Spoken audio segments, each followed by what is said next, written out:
Hello दोस्तों, नमस्कार। Santoshi IAS में आप सभी का स्वागत है। यहाँ पर आज 2015 का यूपीपीसीएस का जो पेपर आया है, जो आपको थंबनेल में बुक देख रहा होगा, वही आज हम करवाने चल रहे हैं। इससे पहले हम जो 2015 का क्वेश्चन करवाए थे, वो पेपर निरस्त हुआ था, उसका पूरा क्वेश्चन करवा दिए थे। यहाँ पर 126 नंबर ऑफ क्वेश्चन है, इन सबको करेंगे। इस बुक की एक ही खासियत है, इसमें जो भी एक्सप्लेनेशन दिया गया है वो एनसीईआरटी बेस्ड एक्सप्लेनेशन है। ठीक है, तो हम इस बुक को 1991 से 2023 तक करवा रहे हैं। नीचे प्लेलिस्ट दिया गया है, आप वहां से पिछला वाला पूरा देख सकते हैं। ठीक है, तो चलते हैं, हम करते हैं। इस बुक को आप मेरे साथ कर लीजिए या इस बुक को ले लीजिए। काफ़ी इंपॉर्टेंट क्वेश्चन दिया है। अभी यहाँ से मैं आपको बता रहा हूँ, जो एक्सप्लेनेशन दिया था वहाँ से आईएएस का जो पेपर आया है उसमें क्वेश्चन आ गया था, और वही एक्सप्लेनेशन मैं आपको यहाँ पर बताता हूँ। ठीक है, इसको आप एक टेस्ट के ही फॉर्म में लीजिए। ठीक है, जो मैं अब क्वेश्चन दिखाता हूँ आप करिए, एक टेस्ट के फॉर्म में लीजिए, आपका तैयारी भी हो जाएगा। अगर टेस्ट के फॉर्म में सोचिए कि हम एक टेस्ट दे रहे हैं, 126 क्वेश्चन है, तो 24 क्वेश्चन आपका करंट का आया था, उसको मैं स्किप कर दिया हूँ। तो चलते हैं, हम शुरू करते हैं। जो लोग नए होंगे, अगर अच्छा लगेगा तो प्लीज़ सब्सक्राइब कर दीजिएगा और लाइक कर दीजिएगा वीडियो। ठीक है, तो चलते हैं, शुरू करते हैं। In the early Rigvedic period what was the considered to be most valuable property. ऋग्वैदिक काल के प्रारंभ में किसे महत्वपूर्ण मूल्यवान संपत्ति समझा जाता था। महत्वपूर्ण, जैसे प्रेजेंट टाइम में क्या है, किसी को ज़मीन, मतलब यहाँ प्रेजेंट टाइम में वर्तमान युग में ज़मीन हुआ, सोना हुआ, ये सबको महत्वपूर्ण समझा जाता है। लेकिन उस समय गाय को समझा जाता था। गाय को किस नाम से मतलब वहाँ पर बुलाया जाता था? अघन्या। याद रखिए, अघन्या। अब अघन्या का मतलब क्या होता है? ठीक है, तो अघन्या का मतलब होता है ना मारने योग्य। याद रखिएगा, ना मारने योग्य इसका मतलब होता है। ठीक है, तो अधिकांश लड़ाइयाँ इसी गाय के लिए ही होती थी। ठीक है, ऋग्वेद में कहा गया, अगर जो मतलब अगर जो गाय की हत्या कर देता था उसको क्या होता है, मृत्यु दंड या देश निकाला की सज़ा दे दिया जाता था। ठीक है, तो ये गाय है, इसको पता ही होगा आपको। अघन्या, न मारने योग्य, मूल्यवान वस्तु ऋग्वैदिक काल में समझा जाता था। चलते हैं, नेक्स्ट देखते हैं।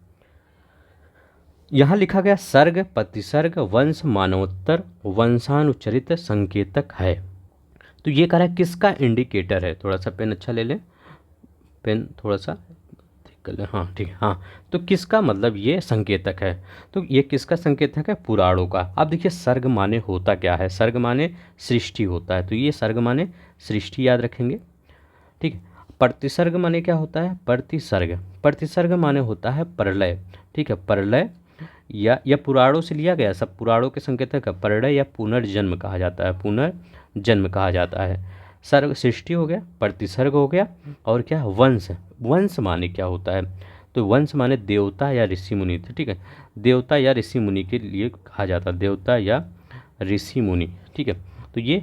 और मानवोत्तर, तो मानवोत्तर 14 मुनि के काल के रूप में लिया जाता था। 14 मुनि के काल, 14 मनु के काल।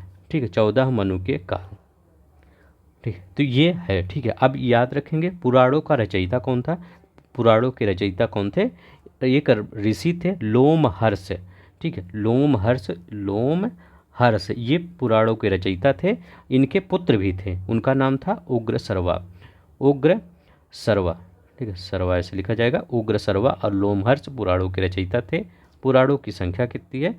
पुराणों की संख्या 18 है, तो इतना याद रखेंगे। सर्ग, प्रतिसर्ग, वंश, मानवोत्तर पुराणों के संकेतक है। सर मतलब इसके माने सब क्या होता है, ये भी मतलब इतना मीनिंग नहीं पूछेगा क्या होता है, ये पूछेगा कि इसके रचयिता कौन है, लोमहर्ष, उग्र सर्वा। नीचे नेक्स्ट देखते हैं। अब ये वाला क्वेश्चन देखते हैं। अब इसको मिलाना है आपको, मिलाइए, इसमें कौन सा सही होगा। तो अशोक के लिए क्या यूज किया जाता था नाम? तो अशोक के लिए आपको पता ही होगा, प्रियदर्शी। ठीक है, अशोक के लिए प्रियदर्शी या देव नाम प्रिय, याद रखेंगे, देव नाम प्रिय, ये भी वर्ड यूज किया जाता था। समुद्रगुप्त के लिए क्या यूज किया जाता था? समुद्रगुप्त के लिए पराक्रमांक यूज किया जाता था। क्या? पराक्रमांक यूज किया जाता था। चंद्रगुप्त द्वितीय, तो कहते नहीं चंद्रगुप्त विक्रमादित्य, तो मतलब किसका नाम ले रहे हैं? चंद्रगुप्त द्वितीय का। तो ये स्कंदगुप्त को कर्मादित्य के रूप में, स्कंदगुप्त वाला याद रखेंगे, पेपर में आ जाता है। वैसे तो चंद्रगुप्त सेकंड वाला आ जाता है, लेकिन स्कंदगुप्त पूछा कम गया तो आ सकता है। तो स्कंदगुप्त को कर्मादत्त के रूप में मतलब इनका नाम लिया जाता है। ठीक है, तो चलते हैं, ये सब मिला लीजिएगा, सिर्फ मेरा यही मकसद है, ये बता दिया। ठीक है, तो इसमें सी वाला ही सही होगा। ठीक है, क्योंकि डी का तीसरा ही है। ठीक है, डी का तीसरा एक ही में है। चलते हैं नेक्स्ट देखते हैं। मेन आप फोकस करिए कि कैसे क्वेश्चन बन रहे हैं। ठीक है, ये ज़्यादा यहाँ फोकस होना चाहिए। कौन सिकंदर के साथ भारत में नहीं था? कौन सिकंदर के साथ भारत नहीं आया था? तो बताइए कौन सिकंदर के साथ भारत में नहीं आया था? तो यहाँ पर कौन था? डाइमेकस। डाइमेकस क्या था? ये किसके शासनकाल में? बिंदुसार के शासनकाल में, याद रखेंगे, बिंदुसार के शासनकाल में, बिंदुसार के शासनकाल में ये मतलब डाइमेकस भारत आया था। ठीक है, और ये निर्याकस भी और आर्नेसिक्रिटिसियस और आस्टोबुलुस, ठीक है, ये सब किसके कार्यकाल में? ये सिकंदर के साथ भारत में आए थे। ठीक है, याद रखेंगे। एक प्लूटार्क है, प्लूटार्क याद रखेंगे नाम, ये भी आता था। जस्ट एरियन जस्टिक, ये भी इसके बारे में पूछा जाता है, ये भी सिकंदर के साथ ही आया था। एरियन जस्टिन ये भी था। प्लूटार्क, एरियन जस्टिस है, आर्ने सिक्रिटस है, आरिस्टोबुलस है, निर्याकस, ये सब थे, लेकिन डाइमेकस बिंदुसार के समय में। ठीक, नेक्स्ट देखते हैं। निम्नलिखित में कौन सा जोड़ा सही नहीं है? अब पूछ रहा है इसमें कौन सा जोड़ा सही नहीं है, तो बताइए। तो लाइफ ऑफ हेंस यांग, ये किसने लिखा? तो ये लाइफ ऑफ हेंस यांग होली एकदम सही है। हिस्टोरिकल फिलिपिकल, ये किसका है? तो पाइपेसस ट्रोगस का, ये भी सही है। देखिए कितना अच्छे क्वेश्चन आ रहे हैं। द हिस्ट्रीज, हेरोडेटस का the histories. The natural history, याद रखेंगे, द नेचुरल हिस्ट्री, ये इनकी पुस्तक नहीं है। तो ये पुस्तक किसकी है? ये नेचुरल हिस्ट्री, ये पालिनी की पुस्तक है। याद रखेंगे, क्या याद रखेंगे? पालिनी, कैसे लिखा जाए? पालिनी, नेचुरल हिस्ट्री पालिनी की पुस्तक है। ठीक है, ये रोमन लेखक थे। अगर आपसे कहे कि ये टालमी की पुस्तक क्या है, तो इनकी टालमी की पुस्तक है भूगोल, ज्योग्राफी, भूगोल, ज्योग्राफी इनकी पुस्तक है टालमी की। द नेचुरल हिस्ट्री पालिनी की पुस्तक है। ठीक है, द नेचुरल हिस्ट्री, याद रखेंगे। यही बी वाला आपका गलत था। नेक्स्ट देखते हैं। निम्नलिखित में से राज्य के सप्तांग सिद्धांत के अनुसार राज्य का 7वां अंग कौन सा था? राज्य का 7वां अंग कौन सा बोला जाता था? तो राज्य का 7वां अंग क्या बोला जाता था? ये मित्र बोला जाता था। ठीक है, कौन सा? मित्र। कौन कौन से 7 अंग होते थे, ये भी याद रखेंगे, नहीं तो आपसे पूछ ले वहाँ पर जन्म मतलब कौन सा 7वां अंग था? ये 7वां अंग था मित्र। ठीक है, अब देखिए पहले कौन थे? पहला स्वामी था, याद रखेंगे, ये मतलब सीरियल वाइज भी चलना है। ठीक है, ऐसे नहीं कि ये बता दिया जाए। आमत्य, ठीक है, आमत्य, ये भी देखिए। ठीक है, मतलब ये बहुत इंपॉर्टेंट है, याद रखेंगे। स्वामी, आमत्य। तीसरे पे जनपद आता था, दिया गया पहले नंबर पे जनपद। चौथे पे आता था दुर्ग। ठीक है, पाँचवें पे आता था कोस। छठवें पे आता था दंड और 7वें पे आता था मित्र। तो राज्य का 7वां अंग कौन सा है? राज्य के सप्तांग सिद्धांत के अनुसार राज्य का 7वां अंग कौन पूछा जाता है? Which of the following 7th part of the state according the Saptanga theory of state. तो सप्तांग थ्योरी के अनुसार ये मित्र 7वां था। अगर पहला पूछ ले तो स्वामी था। तो पहला और 7वां में ज़्यादा इंपॉर्टेंट है, यहीं से पूछ सकता है। ठीक है, दक्षिण भारत के पोलीगार कौन थे? दक्षिण भारत के जो पोलीगार थे वो कौन थे, बताइए। दक्षिण भारत के पोलीगार ये क्षेत्रीय, प्रशासकीय और सैन्य नियंत्रक थे। ठीक है, territorial administrative and military governors थे। ठीक है, ये याद रखेंगे। ठीक है, दक्षिण भारत के पोलीगार कौन थे? यही थे, क्षेत्रीय, प्रशासकीय, सैन्य नियंत्रक। इनको एक नाम से और जाना जाता, नहीं तो आपसे कभी आ जाए भूल जाएं आप। इनको एक नाम से और जाना जाता था, पलयाकर। ठीक है, पलयाकर भी जाना जाता था इनको एक नाम से, पलयाकर भी जान रखे। अच्छा ये बताइए किस काल में थे? तो 16वीं से 18वीं सदी के बाद जो विजयनगर साम्राज्य है उसी के काल में थे। ठीक है, विजयनगर साम्राज्य के। निम्नलिखित में से किसने हिरण्यगर्भ धार्मिक कार्य कराया था? ठीक है, हिरण्यगर्भ धार्मिक कार्य किसने करवाया था? तो किसने करवाया था? दंती दुर्ग। अब दंती दुर्ग कौन था? दंती दुर्ग राष्ट्रकूट साम्राज्य जानते हैं? राष्ट्रकूट साम्राज्य, राष्ट्रकूट साम्राज्य, इसी राष्ट्रकूट साम्राज्य का दंती दुर्ग संस्थापक था। इसने क्या करवाया था? हिरण्यगर्भ धार्मिक कार्य करवाया था। ठीक है, याद रखेंगे, हिरण्यगर्भ धार्मिक कार्य इसने ही करवाया था। ये हिरण्यगर्भ क्या था? ये जानते हैं क्या था? ये यज्ञ था, याद रखिएगा, महादान इसको बोला जाता था, महादान। ये एक नामक एक यज्ञ था। ठीक है, तो ये कहाँ पर करवाया गया था? तो याद रखिएगा, उज्जैनी में करवाया गया था।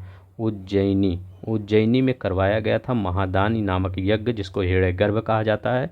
कौन करवाया था? दंती दुर्ग ने करवाया था। दंती दुर्ग कौन था? राष्ट्रकूट का साम्राज्य का संस्थापक था। बस इतना याद रखेंगे, इससे ज़्यादा कुछ नहीं याद करिएगा। ठीक है,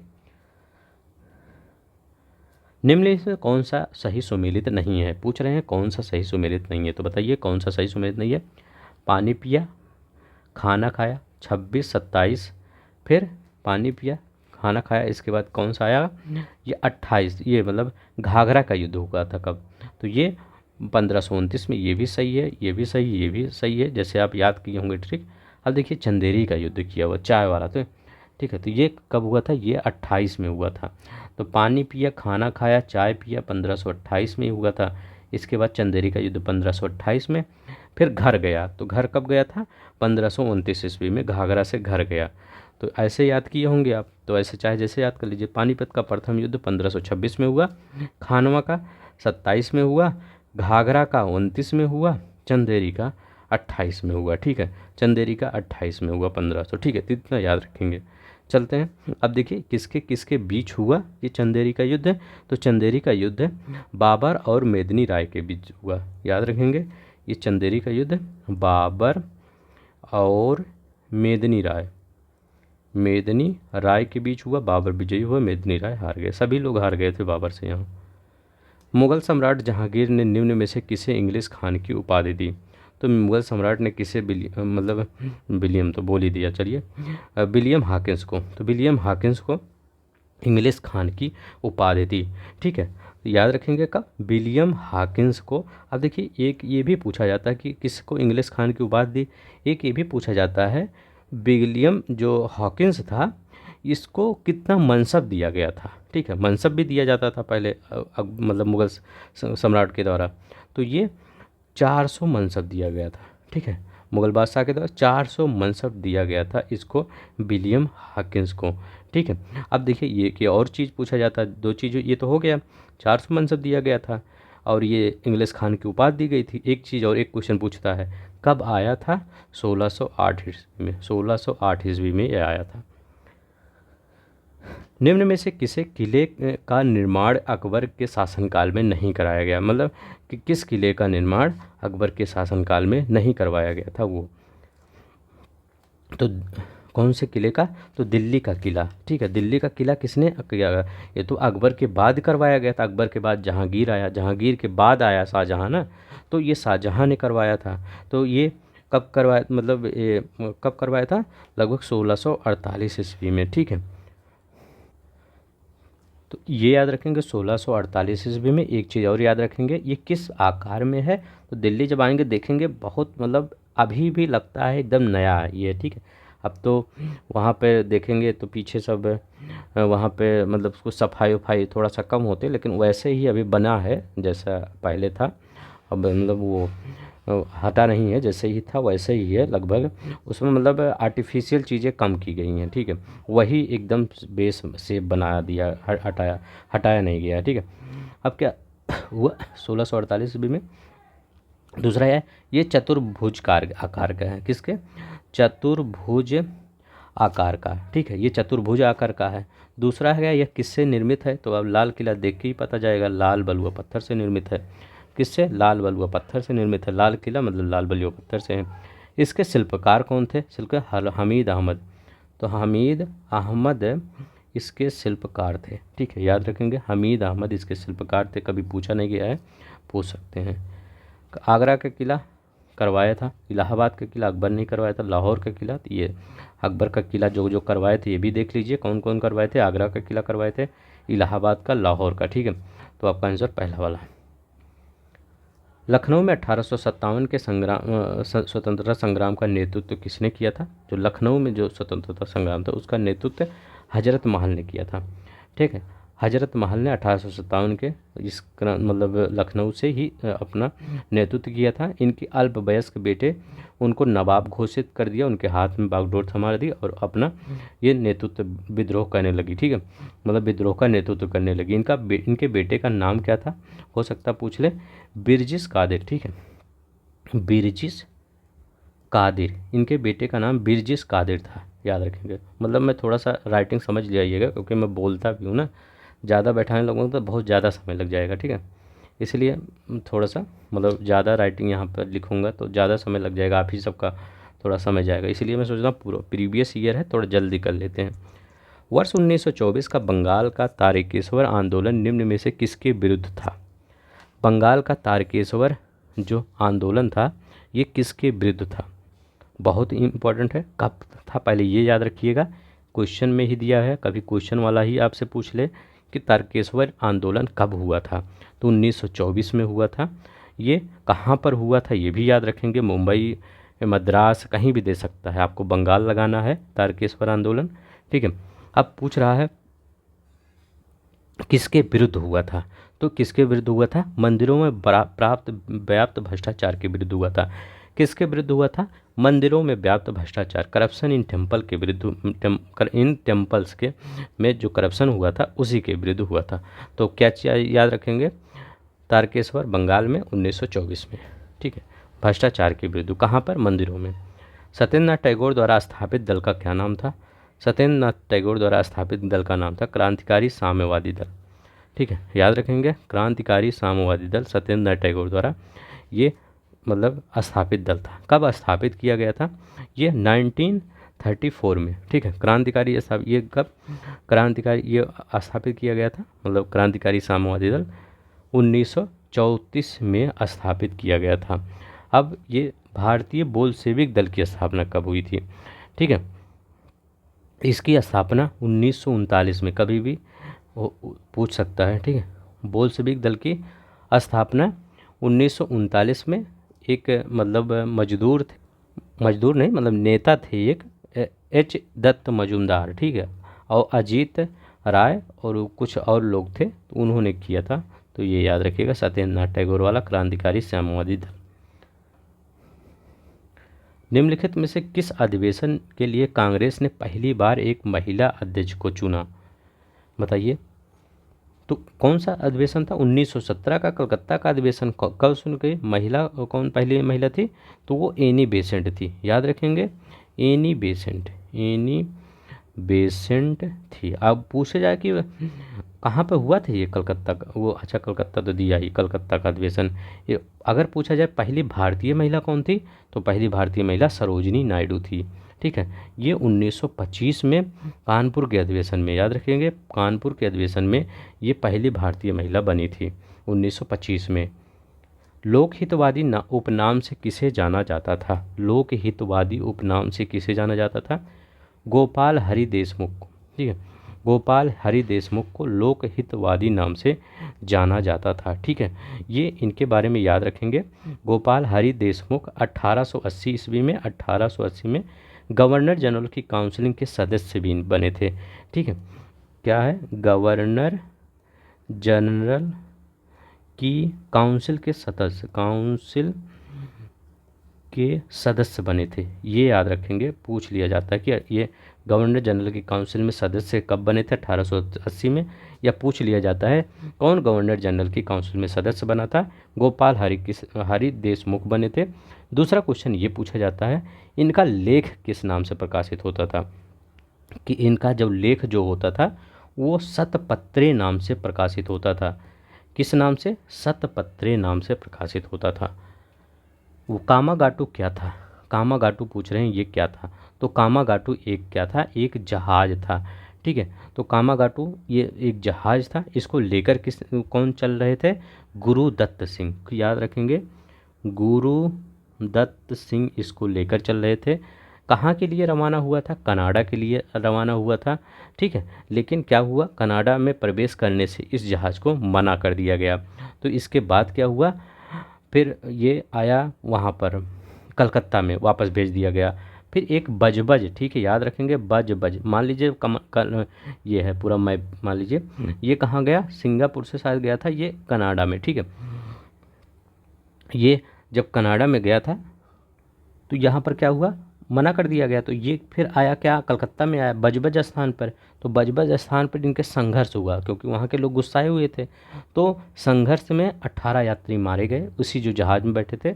लगभग 25 लोग घायल हो गए, ठीक है। तो ये कामागाटू प्रकरण के रूप में, मतलब एक कामागाटू एक मतलब घटना हुई थी, इसी कामागाटू जहाज़ के नाम पे इस घटना को याद किया जाता है, ठीक है।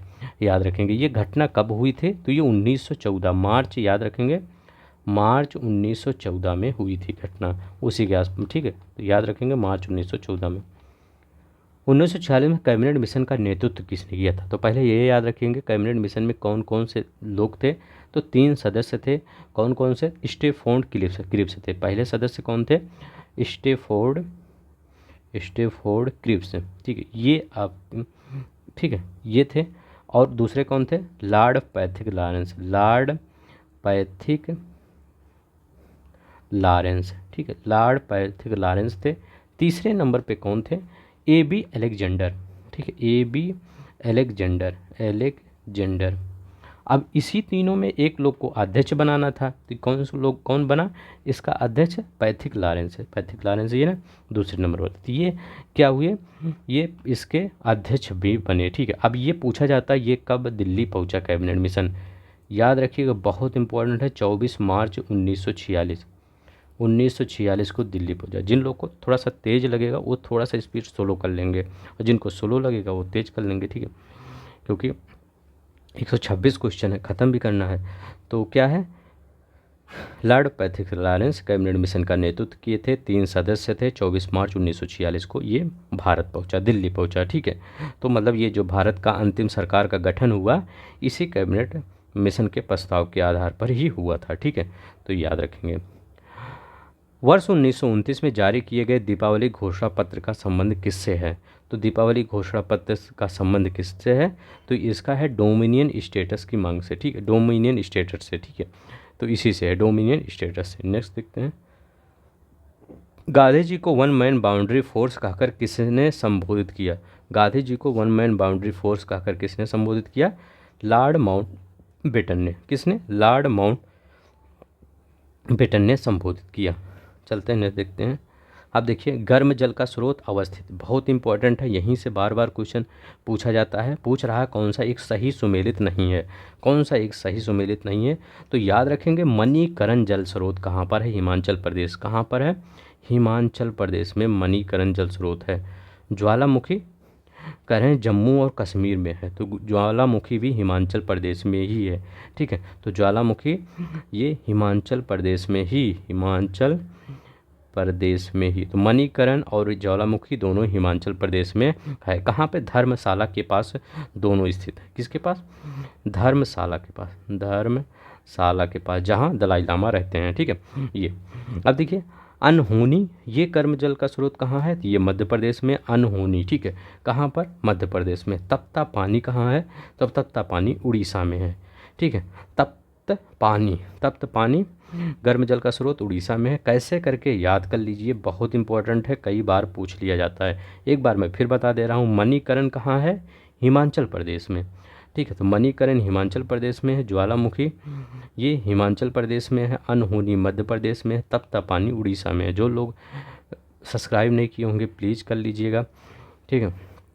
पूरे 1 घंटे बोलना, ठीक है। थोड़ी सी मेरी तबीयत भी ख़राब है, लेकिन मैं सोचता हूँ आपका ब्रेक ना हो, ठीक है। वैसे भी 2-4 दिन लेट हो गया है इस सीरीज़ को, मतलब ये अभी जो आपकी सीरीज़ 1991 से 23 तक चल रही है, इसीलिए मेरी तबीयत ख़राब रहती तब भी मैं आप सबके लिए लाता हूँ, ताकि पेपर से पहले सब कुछ कंप्लीट कर दिया जाए, ठीक है।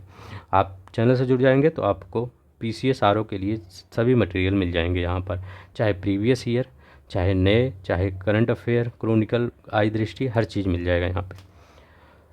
दूध गंगा नदी निम्न में से किस में अवस्थित है? तो दूध गंगा नदी किस में अवस्थित है? तो दूध गंगा नदी हिमाचल प्रदेश में अवस्थित है। कहाँ पर? हिमाचल प्रदेश में, ठीक है। ये सॉरी, हिमाचल प्रदेश में नहीं, ठीक है, देखिए हिमाचल प्रदेश लग रहा था। दूध गंगा नदी जम्मू कश्मीर में अवस्थित है, ठीक है। कहाँ पर? ये चिनाब की सहायक नदी। कभी कभी सिंपल से सवाल भी दूसरे पर लग जाता है, ठीक है। चिनाब नदी मतलब जो दूध गंगा नदी है ये इसी चिनाब नदी की सहायक नदी है और ये जम्मू कश्मीर में अवस्थित है। तो चिनाब की सहायक नदी दूध गंगा नदी है जम्मू कश्मीर में। अब देखिए इसको मिलाना है आपका। अष्टमुदी, पुलिकट, रूपकुंड और सूरज कुंड। सूरज कुंड कहाँ जाएगा? हरियाणा में जाएगा। पुलिकट कहाँ जाएगा? तो पुलिकट झील, देखिए पुलिकट झील, जैसे ये पुलिकट झील है, इसका कुछ एरिया आंध्र प्रदेश में है, कुछ एरिया तमिलनाडु में है। तो यहाँ आंध्र प्रदेश नहीं दिया है, तमिलनाडु ही लगा देंगे। रूपकुंड कहाँ है? तो रूपकुंड आपका हरियाणा में है, ठीक है। अष्टमुडी कहाँ है? केरला में झील है। सूरज कुंड हरियाणा, ठीक है। ये कहाँ आ गया? रूपकुंड उत्तराखंड में है, हरियाणा बता रहे हैं। रूपकुंड लगा रहे हैं, उत्तराखंड बता रहे हैं, हरियाणा। रूपकुंड उत्तराखंड में है, सूरज कुंड हरियाणा में है, पुलिकट तमिलनाडु में है, अष्टमुदी केरल में है। तो ये सिंपल ही होगा सवाल, आप मतलब आप ही लोग के लिए सिंपल ही होगा। ऐसे क्वेश्चन अब नहीं पूछा जाएगा क्योंकि ये तो ज़्यादा ही सिंपल है। हो सकता आ जाए, कहा है, क्योंकि हार्ड क्वेश्चन के साथ सिंपल भी क्वेश्चन आता है, लेकिन इस टाइप के क्वेश्चन आपको गलत नहीं करना है, ठीक है। रूपकुंड याद रखेंगे, उत्तराखंड। किसे दामोदर नदी से निकाला गया है? किस नहर, निम्न नहरों में से किसे दामोदर नदी से निकाला गया है? तो किस नहर को? एडन नहर को, याद रखेंगे। एडन नहर को दामोदर नदी से निकाला गया है। ये कितनी किलोमीटर की लंबी नहर है? तो याद रखेंगे ये सिर्फ 68 है, वो सॉरी 68 नहीं, 65 किलोमीटर की नहर है। 1938 में 1938 में दामोदर नदी से यह निकाला गया था, ठीक है। दामोदर नदी से निकाला गया था। चलते हैं देखते हैं। निम्न में से कौन एक सागरीय राष्ट्रीय उद्यान है? सागरीय राष्ट्रीय उद्यान, तो ये मन्नार की खाड़ी, ठीक है। ये मन्नार की खाड़ी कहाँ क्या है? ये एक सागरीय राष्ट्रीय उद्यान है, याद रखिएगा। कहाँ पर है ये? तमिलनाडु राज्य में है, ठीक है। कहाँ पर? तमिलनाडु राज्य में है, ठीक है। बस ये इतना याद रखेंगे। भारत में निम्न झीलों में से कौन जम्मू कश्मीर में अवस्थित है? कौन सी जम्मू कश्मीर में? अंचार झील जो है आपका जम्मू कश्मीर में है। कोलोरू कहाँ है? आंध्र प्रदेश में है, ठीक है। कोलोरू कहाँ है? आंध्र प्रदेश में है। फुलहर झील कहाँ है? तो ये उत्तर प्रदेश में है, ठीक है। फुलहर झील, गोमती नदी यहीं से निकलती है। अंचार झील जम्मू कश्मीर में है, बहुत इंपॉर्टेंट है अंचार झील, याद रखेंगे, जम्मू कश्मीर में। हमीरसर कहाँ है? तो ये गुजरात में है, ठीक है। गुजरात में है हमीरसर झील, ठीक है। बासमती चावल के दाने पकाने पर लंबे हो जाते हैं क्योंकि उसमें बाहुल्य होता है। तो उसमें क्या होता है? तो उसमें क्या होता है? एमाइलेज होता है, ठीक है। एमाइलेज होता है, इसके लिए बासमती चावल जो बिरयानी आप बनाते हैं वो क्या बड़ी बड़ी ऐसे बिरयानी बनती है ना, आप खाते होंगे, मतलब वेज बिरयानी की बात करें, जो वेज नॉन वेज नहीं खाते हैं उनकी वो दोनों बनता है, नॉन वेज वेज दोनों बनता है, ठीक है। तो एमाइलेज के कारण वो लंबे होते हैं। कौन सा मृदा से संबंधित है? बताइए कौन सा मृदा से संबंधित है? तो ईडेफिक। ईडेफिक क्या है? एक मृदा की प्रकृति होती है जो मतलब ये क्या हो? ईडेफिक मृदा की प्रकृति होती है, ठीक है। अब एक चीज़ मैं और आपसे अगर पूछूं कि मृदा के गुणों का अध्ययन क्या कहलाता है, ये भी क्वेश्चन पूछ सकता है। जब ये क्वेश्चन पूछ सकता है, ये सिर्फ मृदा की प्रकृति है, नेचर क्या होता है आपका सॉइल का, ईडेफिक बताता है। अगर गुणों का अध्ययन करना हुआ, ठीक है, याद रखेंगे, गुणों का अध्ययन, गुण इसी से वर्ड से बना है, गुणों का अध्ययन, ये क्या कहलाता है? तो गुणों का अध्ययन को क्या इडेफोलॉजी कहते हैं। ये अब लॉजी लिख गया तो मतलब अध्ययन हो गया, तो ईडेफोलॉजी। तो अगर मृदा के गुणों का अध्ययन कहलाता है ईडेफोलॉजी, और मृदा की प्रकृति ईडेफिक होता है, ठीक है। भारत में निम्न मिट्टियों में से कौन सा बेसाल्ट लावा के अपक्षय और अपक्षय के कारण निर्मित हुआ है? तो मतलब बेसाल्ट लावा के अपक्षय के कारण कौन सा निर्मित हुआ है? वो रेगुर मिट्टियाँ हैं, ठीक है, रेगुर मिट्टियाँ, जिनको आप काली मिट्टी भी कहते हैं, ठीक है। मतलब बेसाल्ट जो चट्टानें हैं उनके टूटने फूटने से इन सब की निर्माण, इनका रेगुर मिट्टियों का निर्माण हुआ। इसमें मतलब सबसे ज़्यादा मात्रा में क्या पाया जाता है? आयरन पाया जाता है, आयरन, ठीक है। एल्युमिनियम पाया जाता है, एल्युमिनियम पाया जाता है, चूना भी पाया जाता है, इसमें मैग्नीशियम की बहुलता होती है। इनका रंग काला होता है, ठीक है। अब काला किसके कारण होता है, ठीक है, ये भी पूछ सकता है कि रेगुर मिट्टियाँ किसके, ये कपासी मिट्टियाँ भी बोली जाती है, ठीक है, कि रेगुर मिट्टियाँ कपासी मिट्टियाँ बोली जाती हैं। इनका रंग किसके कारण काला होता है, तो ये पूछ लिया जाएगा। तो टिटैनिफेरस, याद रखेंगे, टिटैनिफेरस, टिटैनिफेरस मैग्नेटाइट। तो टिटैनिफेरस मैग्नेटाइट के कारण इनका रंग काला होता है। एक चीज़ और पूछा जाता है, क्या रेगुर मिट्टी में जलोढ़ मतलब जीवांश पाए जाते हैं कि ह्यूमस होता है कि नहीं? तो हाँ, रेगुर मिट्टियों में ह्यूमस होता है, ठीक है, क्योंकि ये बहुत पुराना है, ठीक है। जो जैसे जब प्रायद्वीपीय भारत में जाएंगे वहाँ पे जो मिट्टियाँ पाई जाती हैं वहाँ जीवाश्म पाए जाते हैं, और जब आप उत्तर भारत में जाएंगे वहाँ पर जो मिट्टियाँ होंगी उसमें जीवाश्म नहीं पाए जाते हैं, ठीक है। तो याद रखेंगे रेगुर मिट्टी या कपासी मिट्टी भी इसको बोला जाता है। निम्नलिखित राज्यों में मत्स्य उत्पादन का सही अवरोही क्रम बताइए। जो अभी का डाटा है उसमें जो मत्स्य उत्पादन है, ये वाला डाटा पुराना है, इसको मत देखिए। अभी के डाटा में अगर मत्स्य का देखें, पहले आंध्र प्रदेश आता है, दूसरे पे पश्चिम बंगाल आता है, तीसरे पे उड़ीसा आता है, ठीक है, चौथे पे तमिलनाडु आता है, पाँचवें पे गुजरात आता है। अभी मुझे लग रहा है यही डाटा जो चल रहा है यही है, ठीक है। एक बार देख लीजिएगा गूगल पे। अभी आंध्र प्रदेश, वेस्ट बंगाल, उड़ीसा, तमिलनाडु, गुजरात, ठीक है।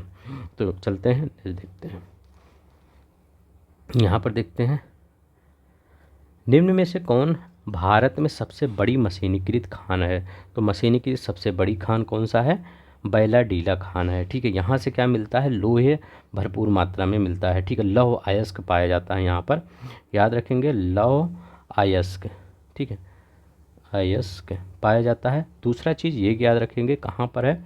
छत्तीसगढ़ में है, ठीक है। किस जिले में है? दंतेवाड़ा, यहाँ इतना नहीं पूछेगा। छत्तीसगढ़ के दंतेवाड़ा जिले में भारत की सबसे बड़ी मशीनीकृत खान है, मतलब यहाँ पर मशीनें लगाई गई हैं लौह अयस्क को निकालने के लिए। निम्न में से किस राज्य में टिन अयस्क का प्रमुख भंडार है? तो टिन अयस्क में प्रमुख भंडार किसका है? ये छत्तीसगढ़ का है, ठीक है। लगभग आधा टिन यहीं पे पाया जाता है, ठीक है। मतलब और भी जो कंपनियां हैं टिन की यहीं पर है, ठीक है। तो टिन छत्तीसगढ़ में है, ठीक है, याद रखेंगे। निम्न कालों में प्रायः लघु हिमकाल, ठीक है, विश्व का भूगोल है। लघु लघु हिमकाल किसको बताया जाता है? तो ये 1650 से 1870 तक, ये एडी तक ये लघु हिमकाल के रूप में माना जाता है, ठीक है, याद रखेंगे। ये नासा द्वारा निर्धारित, मतलब ये मैथ्यूज एक थे, ये उनके द्वारा निर्धारित किया गया है। अगर नासा के द्वारा, अब इतना नहीं पूछेगा नासा के द्वारा किसके द्वारा, अगर नासा के द्वारा देखा जाए 1550 से 1850 के बीच में आता है। लेकिन एक मैथ्यूज मतलब खोज करता थे ज्योग्राफी से रिलेटेड, वो फ्रांसिस मैथ्यूज थे, वो 1650 से 1870, तो यही वाला आयोग ने पूछा था इनका। कौन जलवायु परिवर्तन के खगोलीय सिद्धांतों से संबंधित नहीं है? तो जलवायु परिवर्तन के खगोलीय सिद्धांतों से कौन संबंधित नहीं है? तो वो कौन है? सोलर इरेडियंस, सौर विकिरणित ऊर्जा, सौर विकिरण जो होता है, ठीक है। तो ये जैसे अब क्या है, जलवायु परिवर्तन के खगोलीय सिद्धांत, पृथ्वी कक्षा का उत्केंद्रता, अर्थ ऑर्बिट, इसेंट्रिसिटी, ठीक, of earth orbit, obliquity of earth rotational axis, precession of equinox, solar irradiance, ठीक है। तो आपका कौन सा? ये भी है पृथ्वी घूर्णन अक्ष की झुकाव, ये भी है मतलब जलवायु से रिलेटेड है। पृथ्वी का सूर्य अपसौर और उपसौर, ठीक है, तो ये भी सही वही है, ये भी सही है, लेकिन ये नहीं है सोलर, तो ये नहीं है, ठीक है। निम्न में से किसकी औसत शुद्ध प्राथमिक उत्पादकता सबसे कम होती है? तो औसत सबसे कम होती है। तो जो टेम्परेट ग्रासलैंड होता है उसका औसत जो क्या होता है आपका lowest mean net primary productivity होता है। शीतोष्णकटिबंधीय घास का मैदान, अगर शीतोष्ण वन कहें तो ये होता है ज़्यादा, ठीक है।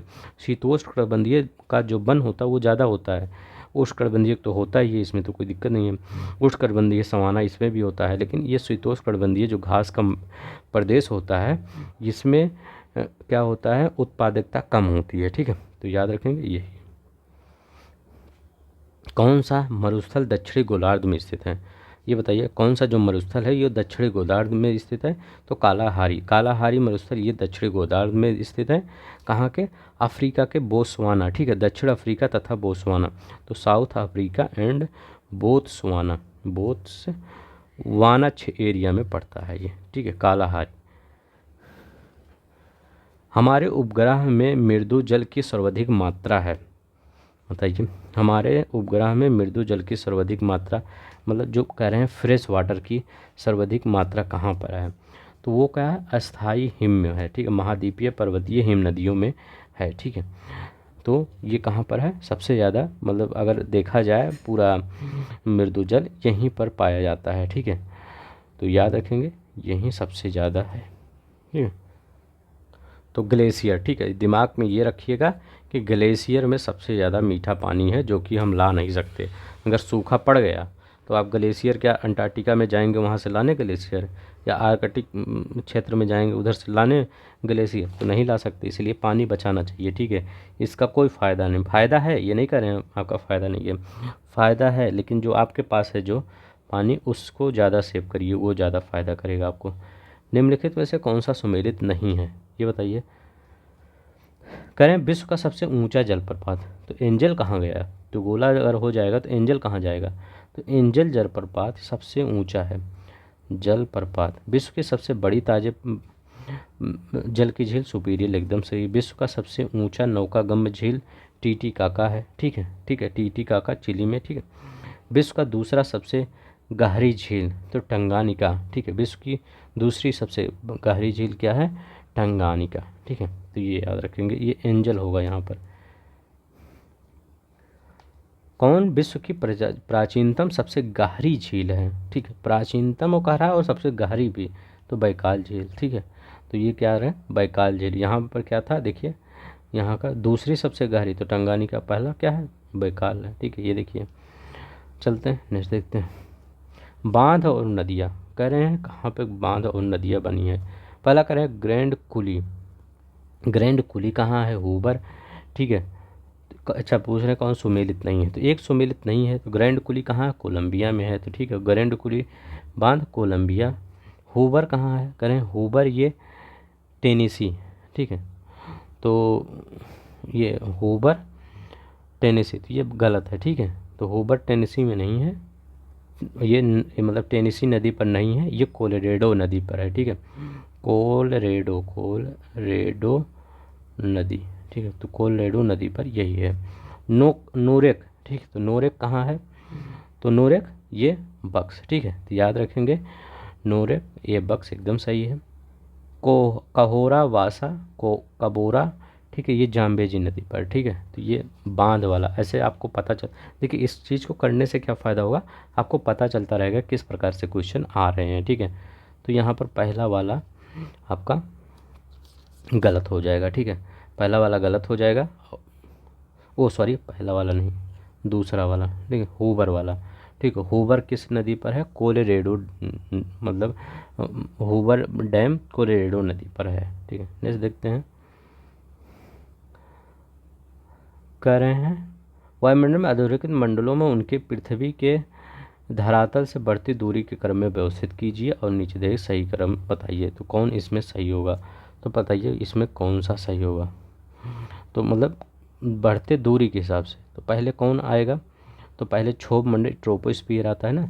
तो अगर यहाँ से जैसे पृथ्वी ऐसे पहले ये फिर ये फिर ये, मतलब आकाश में जा रहे हैं, तो पहले ट्रोपोस्फियर, ठीक है, ट्रोपोस्फियर, फिर ट्रोपोस्फियर के बाद कौन आएगा, स्ट्रेटोस्फियर, ठीक है, स्ट्रेटोस्फियर, स्ट्रेटोस्फियर के बाद कौन सा आ जाएगा, मीजोस्फियर, ठीक है, मीजोस्फियर, फिर ऊपर कौन जाएगा, थर्मोस्फियर, ठीक है।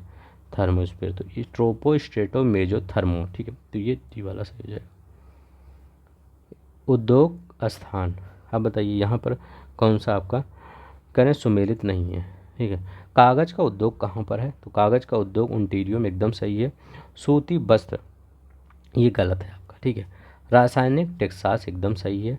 मोटर कार नगोया, ठीक है, ये भी सही है। आप पूछेंगे आप सूती वस्त्र कहाँ होता है, तो सूती वस्त्र याद रखेंगे ओसाका से संबंधित है, ठीक है। ओसाका यहाँ लिख देता हूँ, ओसाका, ओसाका कोबे, ठीक है, तो यहाँ से संबंधित है, याद रखिएगा ओसाका कोबे से संबंधित है सूती वस्त्र, ठीक है।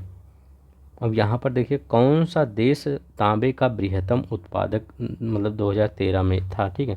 अभी तो चिली तांबे के लिए प्रसिद्ध है, ठीक है, अभी भी चिली है, फिर पहले चिली है सबसे ज़्यादा, फिर पेरू है, फिर चीन है, ठीक है, ये तीनों याद रखेंगे, चिली पेरू चीन तांबे के बृहत्तम उत्पादक में से तीनों देश हैं, ठीक है। 2011 की जनगणना के अनुसार की अवधि में जनसंख्या में वृद्धि का प्रतिशत है, तो 2001 से 2011 के बीच में जो जनसंख्या है कितने प्रतिशत में, तो 17.7% की वृद्धि हुई है, ठीक है। याद रखिए पूछ रहा है 10 की ये वृद्धि दर लगभग कितना है, 17.7%। नेक्स्ट देखते हैं, जनसंख्या 2011 के अनुसार उत्तर प्रदेश की साक्षरता दर कितनी है, तो जो उत्तर प्रदेश की साक्षरता दर है वो 67.7% है, ठीक है। अगर पुरुष का देखा जाए 77.3% है, और अगर महिला का देखा जाए 57.2% है, ठीक है। महिला का है, ये पुरुष का है, ठीक है। तो अगर पूरा टोटल देखा जाए 67.7 है, महिला का 57, और ये किसका है, ये पुरुष का 77.30 पुरुष साक्षरता है यूपी में, ठीक है। तो यहाँ पर कोई भी ऑप्शन आपको सटीक नहीं जा रहा है, ठीक है। तो मतलब लोक सेवा आयोग ने इसका उत्तर सी माना था, ठीक है, मतलब वो थोड़ा सा इसी के आसपास माने थे। तो आप भी जब वहाँ कुछ लगाना तो था ही, तो आप क्या 67 पढ़ के गए हैं, तो 67 से 69 लगा दीजिए, क्या करेंगे अब 70 थोड़ी लगाएंगे इस टाइप के क्वेश्चन में। तो फिर जैसे आपको पता है 67 ये नहीं है, तो क्या छोड़ेंगे थोड़ी है, क्योंकि अगर छोड़ेंगे तो लॉस होगा आपका। मान लीजिए इसको लोक सेवा आयोग ने इस पर कॉमन नंबर दे दिया, ठीक है, तो सही है, पता चला ये मान लिया ये 69.72, तो आपका घाटा हो जाएगा, इसलिए लगा के चले आइए। 2011 की जनगणना में भारत में लिंगानुपात कितना है, करें भारत में लिंगानुपात कितना है 2011, तो भारत का अगर लिंगानुपात इंडिया का देखा जाए, ठीक है, इंडिया का 943, कहीं है 943, 40 है, 50 है, 60 है, कहीं नहीं है, तो पूरा मतलब यही वाला आपका सही हो जाएगा, ठीक है। भारत का लिंगानुपात कितना है 943, ठीक है। उत्तर प्रदेश की जनसंख्या भारत की जनसंख्या की कितनी परसेंट है, कह रहे हैं जो उत्तर प्रदेश की जनसंख्या है पूरे भारत की, जैसे भारत में अगर 100 लोग हैं तो उत्तर प्रदेश में कितने लोग रहते हैं, तो उत्तर प्रदेश में 16.16% लोग रहते हैं। अगर उत्तर प्रदेश में पूरे भारत में 100 लोग रहते हैं तो 16 लोग तो उत्तर प्रदेश में ही रहते हैं, ठीक है।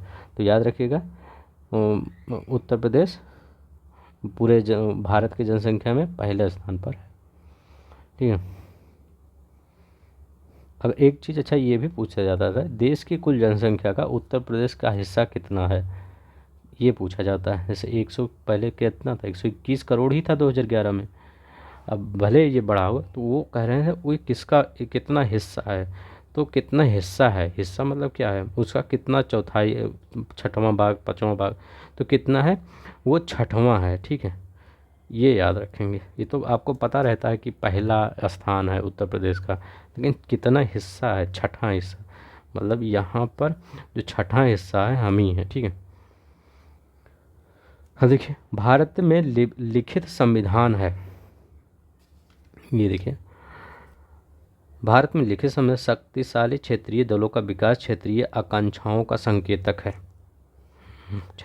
शक्तिशाली क्षेत्रीय दलों का विकास क्षेत्रीय आकांक्षाओं का संकेतक है, भारत में लिखित संविधान है। तो हाँ एकदम सही है, भारत में तो लिखित संविधान है, लेकिन इसका मतलब थोड़ी है कि क्षेत्रीय दल, ये तो अलग ही मतलब है, तो इसका एक्सप्लेनेशन नहीं है, दोनों ही सही है।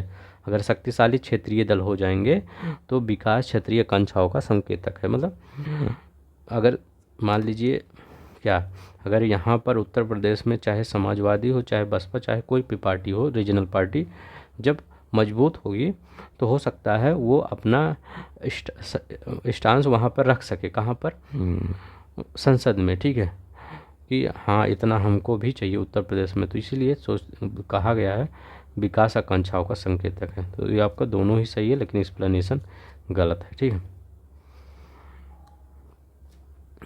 संविधान की विषय सूचियों में से दिए गए विषयों के अतिरिक्त विषय पर कानून कौन बना सकता है? संविधान की विषय सूचियों के अतिरिक्त, मान लीजिए मैं कह रहे हैं कि अगर कोई ऐसा विषय आ गया जो न राज्य सूची में, संघ सूची में, न समवर्ती सूची में है, तो उस पर कानून कौन बनाएगा? उस पर कानून संसद बनाएगा, ठीक है। विधानमंडल वंडल नहीं बनाएगा, नहीं तो आप विधानमंडल लगा दें, उस पर कौन कानून बनाएगा? संसद बनाएगा। अब यहाँ पर देखते हैं, निम्नलिखित भारत के संविधान का संघीय लक्षण नहीं है। तो कह रहे हैं भारत के संविधान का संघीय लक्षण नहीं है, तो इसमें क्या कह रहे हैं? केंद्र और राज्यों के बीच शक्तियों का बंटवारा, ये तो है ही है। पूर्ण रूप से लिखित संविधान, इकहरी नागरिकता, ठीक है, स्वतंत्र न्यायपालिका। तो क्या है? इकहरी मतलब नागरिकता, इकहरी नागरिकता संघीय लक्षण नहीं दर्शाता है, ठीक है। अगर दोहरी नागरिकता होता तो संघात्मक राज्यों की, बस संघात्मक मतलब होता क्या है, थोड़ा सा उसमें राज्यों का भी प्रतिनिधित्व थोड़ा हल्का ज़्यादा हो और केंद्र का भी बना चुना, मतलब एक मिडिल की तरह काम करे, ठीक। ये नहीं कि किसी का ज़्यादा हो जाए किसी का कम हो जाए। तो संघात्मक राज्यों में दोहरी नागरिकता व्यवस्था होती है, ठीक है, लेकिन हमारे यहाँ क्या इकहरी नागरिकता, तो यही होगा, ठीक है। सिंगल सिटीजन, इकहरी नागरिकता, ये संघीय क्या है? संघीय लक्षण नहीं है इकहरी नागरिकता, ठीक है। इकहरी नागरिकता मतलब इसमें क्या हुआ? राज्य का कुछ रोल हुआ? नागरिकता कौन दे रहा है? केंद्र दे रहा है, तो राज्य का इसमें कुछ रोल हुआ? कोई रोल नहीं हुआ, तो कहाँ से संघात्मक होगा? संघात्मक का कोई सवाल ही नहीं होता। किस राज्य में सर्वप्रथम लोकायुक्त कार्यालय की स्थापना की गई थी?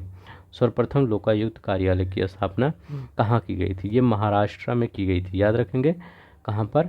महाराष्ट्र में ये सर्वाधिक पहली बार लोकायुक्त कार्यालय की स्थापना की गई थी। संघ की कार्यपालिका की शक्ति निहित होती है, तो संघ की कार्यपालिका की शक्ति कहाँ पे? तो ये राष्ट्रपति में निहित होती है, ठीक है, याद रखेंगे। जो संघ की कार्यपालिका की शक्ति कहाँ पर? राष्ट्रपति में, लेकिन वह राष्ट्रपति क्या होता है? एक नाम मात्र का कार्यपालिका शक्ति होता है। वास्तविक अगर शक्ति किसके पास होती है? वो प्रधानमंत्री के पास होती है। लेकिन आप बोलेंगे कि आपका तो पढ़ाई है, भी चल रहा है, तो पढ़ाई क्या, हमेशा यही बोलेंगे आप कि कार्यपालिका की शक्ति किसमें? राष्ट्रपति में निहित होती है, ठीक है। अब वो डिसीजन कौन ले कौन नहीं है उससे नहीं मतलब है, आपको पढ़ना, आपको वहाँ क्वेश्चन सही लगाना है। भारतीय संसद में शामिल हैं, बताइए भारत ये संसद में कौन शामिल होते हैं? तो लोकसभा, राज्यसभा, राष्ट्रपति शामिल होते हैं। संविधान के 79, याद रखिए 79 के अनुसार भारतीय संसद का गठन किया जाता है। इसमें संसद के दोनों सदन और राष्ट्रपति मिलकर बनाते हैं, संसद का एक गठन करते हैं, ठीक है, लोकसभा, राज्यसभा और राष्ट्रपति। भारत के राष्ट्रपति के अनुपस्थित में यदि उपराष्ट्रपति उपलब्ध नहीं है, राष्ट्रपति की अनुपस्थिति में उपराष्ट्रपति मतलब माननीय द्रौपदी मुर्मू जी नहीं है, जयदीप धनखड़ भी नहीं है, जयदीप धनखड़ साहब नहीं है, तो वो भी नहीं है, तो दोनों लोग नहीं, तो राष्ट्रपति की तरह निम्नलिखित तो कौन कार्य करेगा? तो वो काम करेगा भारत के ये प्रधान न्यायाधीश, CJI, ठीक, चीफ जस्टिस ऑफ इंडिया। ये किसके लिए के तहत काम करेंगे? ये राष्ट्रपति के परिहर्ष में काम करेंगे, मतलब उनके स्थान पर काम करेंगे। राष्ट्रीय मानवाधिकार आयोग का अध्यक्ष वह व्यक्ति होता है जो भारत का मुख्य न्यायाधीश रह चुका हो, पहली बार इसमें कर रहे हैं। दूसरा क्या कर रहे हैं? उक्त आयोग के अध्यक्ष का कार्यकाल 5 वर्ष होता है अथवा 70 वर्ष की आयु के उपरांत जो निर्धारित करता है, जो भी पहले हो, ठीक है। तो कह रहे हैं 70 वर्ष या 5 साल, ये किसकी बात कर रहे हैं? National human right commission. तो बताइए इसमें कौन सा आपका सही है? तो ए और आर दोनों ही सही है, सी वाला सही है। भारत राष्ट्रीय मानवाधिकार आयोग का अध्यक्ष वह व्यक्ति होगा जो भारत का मुख्य न्यायाधीश रह चुका है, ठीक है, बहुत इंपॉर्टेंट है, याद रखेंगे, इम्पॉर्टेंट है ये। और उसका कार्यकाल 5 या 70 वर्ष, जो भी पहले हो जाएगा वही कंप्लीट हो जाएगा, मान लिया जाएगा। ठीक है, तो ये बहुत इंपॉर्टेंट है, याद रखेंगे। नेशनल ह्यूमन राइट कमीशन का जो चेयरमैन होगा वो न्यायाधीश ही होगा। ठीक है, चीफ जस्टिस ऑफ इंडिया, पुराना मतलब पूर्व का चीफ जस्टिस ऑफ इंडिया होगा। संविधान का किस अनुच्छेद में से कौन एक उपबंधित करता है कि मत बराबर होने की दशा में लोकसभा का अध्यक्ष अपना उसका मत निर्णायक होगा और उसका प्रयोग करेगा। अभी जो प्रेजेंट टाइम में देख रहे थे, लोकसभा के अध्यक्ष को लेकर थोड़ा सा खींचातानी पक्ष विपक्ष में चल रहा था, तो वो कौन से मतलब कुछ आर्टिकल है जिसमें दोनों लोग अगर बराबर हो गए तो वो अपना मत का प्रयोग कर सकता है, तो कौन सा होगा? आर्टिकल 100। ठीक है, क्या है? आर्टिकल 100।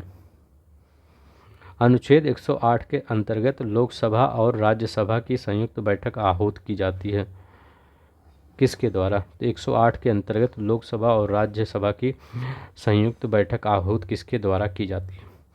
तो 108 के अंतर्गत लोकसभा और राज्यसभा की संयुक्त बैठक राष्ट्रपति के द्वारा आहूत की जाती है। ठीक है, राष्ट्रपति। चलते हैं नेक्स्ट देखते हैं कौन सा आर्टिकल है 108, देख लीजिएगा। भारत में मत देने के अधिकार निम्नलिखित कौन अधिकारों में से कौन सा है?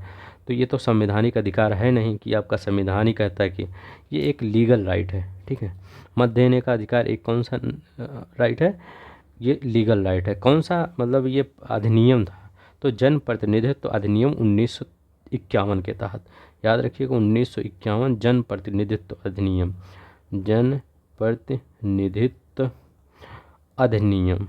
ठीक है, इसी के तहत 1951 में ये एक वैधानिक अधिकार है। ठीक है, संवैधानिक अधिकार नहीं है। लोकसभा में एंग्लो इंडियन समुदाय के लिए आरक्षण का प्रावधान, तो ये तो पहले था ही, लेकिन अब क्या किया गया है? इसको हटा दिया गया है 2019 में। ठीक है, 2019 में कौन सा संविधान संशोधन? 104वां जो संविधान संशोधन हुआ था उसके द्वारा इसको हटा दिया गया था, मतलब राष्ट्रपति के द्वारा। ये अब ये नहीं किया जाएगा। ठीक है, तो ये क्या है? 231 ही था, मतलब 331 था। इसको संसद में बिल पास करके इसको एबॉलिश कर दिया गया। किस वाद से ने भारतीय संविधान के मूल संरचना के सिद्धांत की रूपरेखा प्रतिपादित की? तो ये मूल संरचना, ठीक है, लिखा गया है बेसिक स्ट्रक्चर। अगर कहीं देखिए तो केशवानंद भारती, तुरंत आप ऑप्शन में ढूंढिए हर जगह, कहाँ है केशवानंद भारती, कहाँ पर? 1973 में। ठीक है, केशवानंद भारती निर्णय। ठीक है, बहुत ही मतलब एक ऐतिहासिक निर्णय बन गया था। संसद में शून्यकाल का समय होता है, शून्यकाल, तो शून्यकाल कितना होता है? 12 से 1 बजे तक, 12 से 1 बजे तक शून्यकाल का समय होता है। ठीक है, याद रखेंगे 12 से 1। अभी कभी आप 11 से 12 कर देते हैं, ये गलत है। 12 से 1 बजे तक शून्यकाल का समय होता है। व्यक्तिगत स्वतंत्रता के लिए उच्च न्यायालय निम्नलिखित में से किस रिट को जारी कर सकता है? तो बताइए ये किस रिट को जारी कर सकता है? उच्च न्यायालय निम्नलिखित में से किस रिट को जारी कर सकता है? तो ये बंदी हैबियस कॉर्पस, बंदी प्रत्यक्षीकरण। ठीक है, व्यक्तिगत स्वतंत्रता के लिए उच्च न्यायालय बंदी प्रत्यक्षीकरण जारी कर सकता है। तो ये वाला कौन सा आपका हो जाएगा? सी वाला हो जाएगा। राज्य निर्वाचन आयोग एक संवैधानिक प्राधिकरण है। ग्रामीण स्थानीय निकायों के निर्वाचन पर भारत के निर्वाचन आयोग का निरीक्षण करता है। ठीक है, इसमें बताइए कौन सा आपका सही होगा? तो पहला वाला देखिए, राज्य निर्वाचन आयोग एक संवैधानिक प्राधिकरण है, एकदम सही है। ठीक है, तो राज्य निर्वाचन आयोग एक संवैधानिक संस्था है। ठीक है, 243 के तहत। अब देखिए इसमें क्या कह रहा है? ग्रामीण स्थानीय निर्वाचन भारत के निर्वाचन आयोग का निरीक्षण करता है। ग्रामीण स्थानीय निकायों के निर्वाचन पर, भारत के निर्वाचन नहीं, भारत के नहीं, ये राज्य निर्वाचन आयोग होता है। ठीक है, तो ये गलत है। तो ये कौन सा आपका इसमें सही हो जाएगा? ये सही है किंतु आर गलत है, तो कौन सा इसमें है? डी वाला सही हो जाएगा। भारत के राष्ट्रपति पर महाभियोग द्वारा हटाने की प्रक्रिया किस है? 61 है, सिंपल ही क्वेश्चन है। यहाँ पर देखिए निम्नलिखित में से कौन भारत के राष्ट्रपति के निर्वाचन हेतु निर्वाचक गण में सम्मिलित नहीं होते हैं? जो भारत का राष्ट्रपति का चुनाव होता है उसमें कौन कौन से लोग सम्मिलित होते हैं? विधान परिषद आ गया, क्योंकि हर जगह है नहीं तो इसको क्यों सम्मिलित करेंगे। मान लीजिए चेन्नई में नहीं है, मतलब तमिलनाडु में नहीं है, तो आप क्या करेंगे, वहाँ से कैसे सम्मिलित करेंगे। केरला में नहीं तो क्या करेंगे, तो वो सब विरोध करेंगे, कहेंगे वहाँ कैसे, मतलब हमारे यहाँ तो है ही नहीं। तो क्या है, 1 2 3 लोकसभा के निर्वाचित सदस्य, देखिए निर्वाचित सदस्य यहाँ लिखा गया, मनोनीत नहीं, क्योंकि मनोनीत करेंगे तो राष्ट्रपति मनोनीत करता, वही चुनाव में भाग लेंगे तो इसका कोई मतलब थोड़ी रह जाएगा। राज्यसभा के निर्वाचित सदस्य, राज्य विधानसभाओं के निर्वाचित, मतलब आप इतना याद रखिएगा, विधायक जी, सांसद जी और जो राज्यसभा के सांसद होते हैं वो 3 लोग, ठीक है। संविधान के किस संविधान द्वारा केंद्रीय मंत्रियों की संख्या लोकसभा के कुल सदस्यों का 15% सीमित कर दिया गया था? कई बार क्वेश्चन आ जाता है, ये भी याद रखेंगे। तो कौन सा, 91वां संविधान संशोधन। सिर्फ एक ही ये चीज़ याद रखिएगा, कब हुआ था, 2003 में, ठीक है। कब हुआ था, 2003 में, ठीक है। 15% कर दिया गया, उससे ज़्यादा नहीं बना सकते। क्यों, पता चला बीजेपी के पास कितनी सीटें हैं, बीजेपी के पास 200, मतलब 241-42 सीटें हैं, तो वो सभी को क्या करता, मंत्री बना दिया, सबको खुश करने के लिए, ठीक है। अब बीजेपी पार्टी सबको मंत्री बना दिया, तो ऐसे थोड़ी होगी, सब मंत्री बन जाएंगे, ठीक है। मंत्रालय भी ढेर सारा बना दिया, तो मतलब सबकी एक पावर हो जाएगी, ठीक है। मेन चीज़ यही है, जो पावर होती है ना उसको कम करने के लिए, इसके पीछे रीज़न एक ही है, ठीक है। क्योंकि जो मंत्री होता है उसका पावर थोड़ा सा ज़्यादा होता है, जो कंपेयर टू जो सांसद विधायक नॉर्मल होते हैं, जो मंत्री की पावर होती है वो काफ़ी, उसको उनको सुख सुविधाएं हर चीज़ ज़्यादा। तो क्या होता है, उससे जो देश का रिसोर्स भी ख़त्म होगा। तो जो हमारा संविधान जो बनाए थे वो बहुत सोच समझ के बनाए थे, ठीक है। तो मतलब ये तो 91वें संविधान संशोधन द्वारा सीमित कर दिया गया, ठीक है। अब क्या किया गया था, राज्य वित्त आयोग एक संवैधानिक निकाय है। संघीय वित्त आयोग पंचायतों के वित्तीय सहायता देने के लिए संतुष्टि नहीं करता। राज्य वित्त आयोग एक संवैधानिक निकाय है, तो एकदम सही है। संघीय वित्त आयोग पंचायतों को वित्तीय सहायता देने के लिए संतुष्टि नहीं करता, तो ये गलत है, ठीक है। जो संघीय वित्त आयोग है, चाहे ये संघीय वित्त आयोग, मान लीजिए वित्त आयोग 280 की बात कर रहे हैं, वो राज्यों और क्या उस केंद्र में डिवाइड करता है पैसा, ठीक है। और ये क्या, संघीय वित्त आयोग वित्तीय संतुष्ट नहीं कर सकता, तो नहीं कर सकता नहीं, कर सकता है, ठीक है। मतलब वो बता सकता है कि पंचायतों को इतना, कैसे जैसे मनरेगा में आता है, तो मनरेगा में कैसे बोला जाता है कि जो गवर्नमेंट बताई है कि इतना पैसा दिया जाएगा, एक मतलब इतना मिनिमम, तो इतना बेच तो दिया जाएगा, तो हर चीज़ हो सकता है, ठीक है। तो ये सी वाला गलत है, मतलब ये बी वाला गलत है, ये वाला सही है, ठीक है। तो इसमें ये सही है, आर गलत है।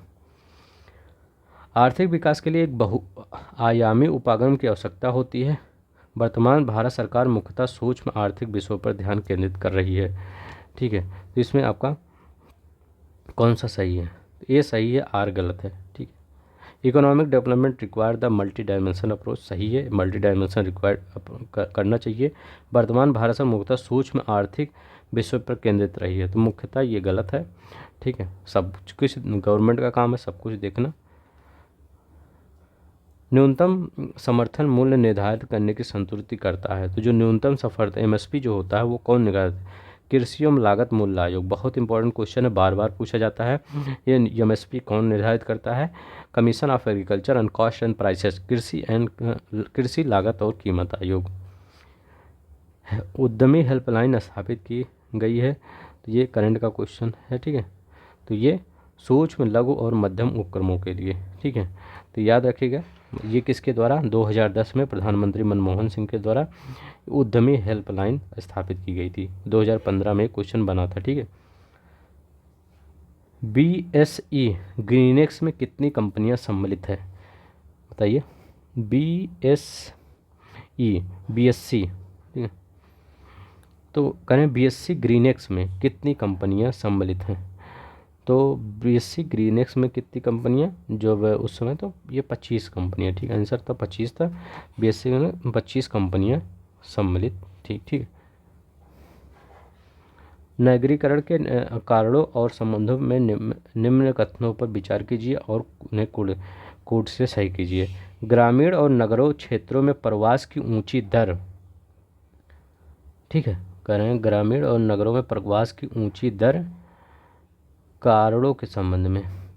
शहरों और शैक्षणिक संस्थाओं की बढ़ती जनसंख्या, औद्योगिकरण की ऊंची दर, ग्रामीण क्षेत्रों में ऊंचा जीवन स्तर।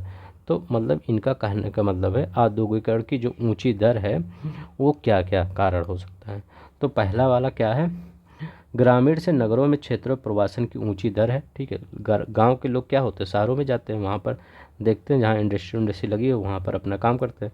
शहरों और शैक्षिक संस्थाओं की बढ़ती जनसंख्या, ये भी सही है, जब लोग शिक्षित हो रहे हैं तो वो उद्योग की तरफ ज़्यादा भाग रहे हैं। औद्योगिकरण की ऊंची दर, ये भी सही है। ग्रामीण क्षेत्रों में ऊंचा जीवन स्तर, ये तो ग्रामीण क्षेत्रों में ऊंचा जीवन स्तर नहीं है अभी भी, ठीक है, हमारे देश में। ये तो अपने हिसाब से ही चार देखिए, तो सिंपल ही क्वेश्चन था, चार अगर जहाँ होगा तो वहाँ हटा दीजिए, आपका सही हो जाएगा। कुछ क्वेश्चन दिमाग से थोड़ा कर लीजिए करिए।